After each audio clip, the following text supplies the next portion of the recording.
La conférence annuelle centrale de travail économique de la Chine s'est ouverte lundi. Cette réunion se concentre sur la façon d'exécuter les décisions prises en octobre lors du 19e congrès national du Parti communiste chinois.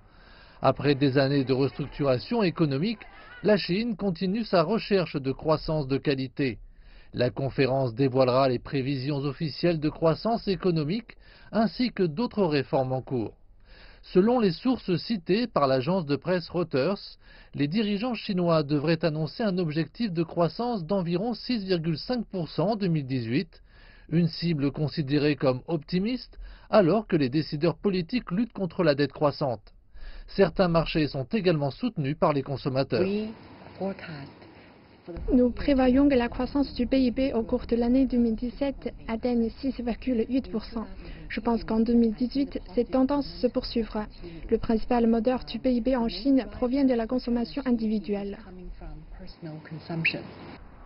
Les investisseurs internationaux sont à la recherche d'indications concernant l'investissement direct étranger, le contrôle des risques financiers, les réformes fiscales et tarifaires, mais aussi le système de logement locatif. Il reste à savoir ce que cela signifie pour ce qu'on appelle l'économie réelle chinoise.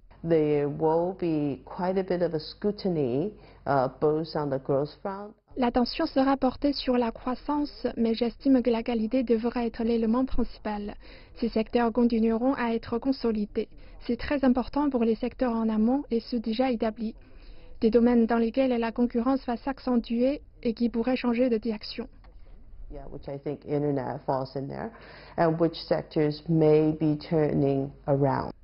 La technologie continuera de croître au cours de l'année prochaine. Le progrès technologique est une arme à double tranchant pour la Chine, car elle accélère la croissance, mais réduit encore plus la demande de main-d'œuvre peu qualifiée.